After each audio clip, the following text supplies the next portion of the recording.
Let's talk about our departure brief. So following our takeoff clearance from tower, we'll fly straight, make a right turn onto runway 10, and begin our takeoff procedure. We'll increase our power to full RPM, check and evaluate all of our instruments as we begin to roll down the runway.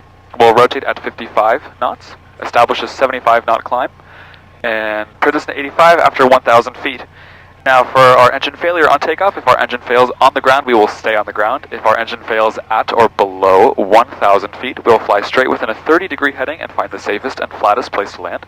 And if our engine fails above 1,000 feet, we'll perform an impossible 180 turn and determine whether it's safe to land back on 28, which is the opposing direction of the runway we're departing on, or whether we can assess the situation to land on a secondary runway that would be best for our current situation.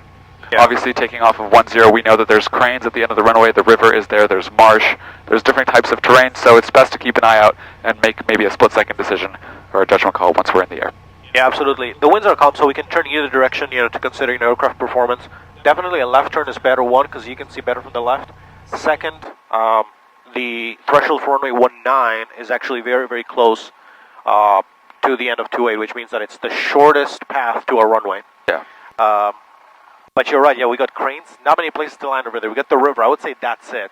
So definitely we don't want to get too far in that direction, so it is definitely a good decision, I think, to try and return this direction. Even if we don't make a runway, there's a lot of taxiways, spaces, maintenance areas with Gulfstream. Maybe, we have that opportunity to just land back Absolutely. In this direction. Even at the worst case, on the left side of runway 10, there's some fields close to runway 19, so I would say definitely left turn is optimal in this for this operation. All right, sounds good. And we'll go ahead and get our clearance from tower.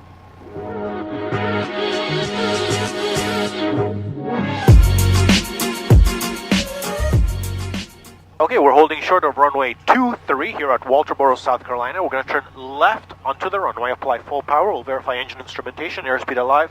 We'll rotate at 55 knots, climb 75, that's VY, all the way until we reach approximately 1,200 feet, indicated, at which point we'll transition to a cruise climb of 85 knots and perform our climb checklists.